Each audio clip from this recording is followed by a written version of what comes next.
Avant midi, dans le Club de l'été, on parle cinéma avec vous, Mehdi Omaïs. Bah oui, parce qu'il est possible, cher Ondeline, d'aller en vacances pour très peu d'argent. Comment me direz-vous ? En découvrant des films qui nous font voyager depuis notre canapé. Et je vous ai sélectionné 5 films, Ondeline. Et je crois qu'on part d'abord à Rome. Ah mais vous me connaissez beaucoup trop bien. La semaine dernière, quand le nom d'Audrey Hepburn a été prononcé dans l'émission, j'ai immédiatement revu l'actrice dans le génial Vacances romaines de William Wyler.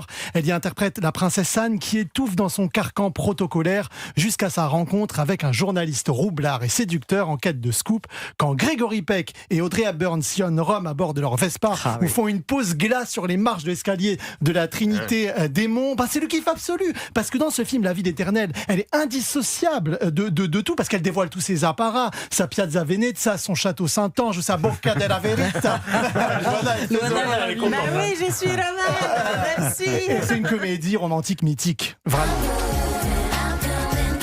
Je connais cette chanson, mais ne serait-ce pas un film avec Leonardo DiCaprio ? Dans le mille, elle est trop forte. La plage, plus précisément, de Danny Boyle. Alors oui, je sais que ce film a causé des dégâts environnementaux, mais nous a aussi donné furieusement envie d'aller découvrir la Thaïlande et le site de Maya Bay, au turquoise feu de camp où l'on chante du Bob Marley, décor paradisiaque. C'est là qu'atterrit le héros, jeune touriste américain à la recherche d'une expérience de voyage hors des clous. Quand il apprend l'existence d'une île peuplée par une communauté libertaire, il n'hésite pas. Alors oui, le paradis ici, il est un peu chelou, il y a des morsures de requins, c'est assez chaud. Morsures de requins.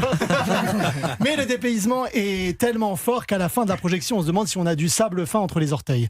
On reste à la plage, Mehdi. Ah oui, et c'est bien. d'ailleurs un film qui est actuellement en salle, une ressortie en version restaurée 4K, Les Vacances de Monsieur Hulot de Jacques Tati, film de 1953 qui montre les Français à l'assaut de la plage grâce aux congés payés.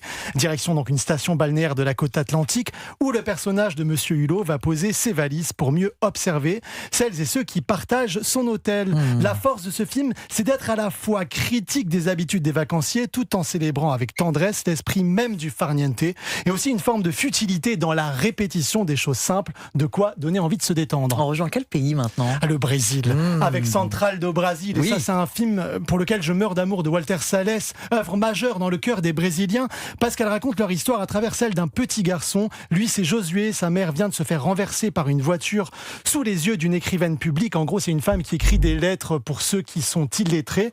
Face à la détresse du petit, cette dernière accepte de prendre la route pour l'aider à retrouver son père.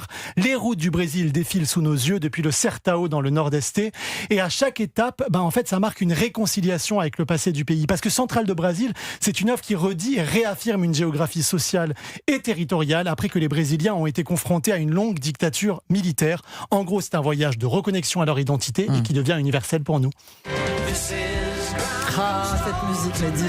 Elle est pas bonne, celle-là. Elle est l'une des plus belles. Une merveille qu'on peut écouter dans le film La vie rêvée de Walter Mitty de Ben Stiller, dans lequel ce dernier incarne aussi le rôle principal, celui d'un salarié de Life Magazine en charge de surveiller les pellicules photos qui ont assuré le succès de son employeur. Ses collègues voyagent partout, mais lui, il bouge pas, il est engoncé dans sa timidité et son immobilisme jusqu'au jour où la pellicule 25 disparaît et le pousse à entreprendre un voyage fou pour la retrouver. Un film merveilleux sur la découverte de soi, où on fait du longboard en Islande et où on guette un léopard rare au cœur des montagnes enneigées. De quoi vous donner envie de vous faire la malle. Et ne me demandez pas, Ondeline, quelle sera ma prochaine destination. La salle de cinéma. Touché. Merci beaucoup, Mehdi Omaïs, et merci infiniment.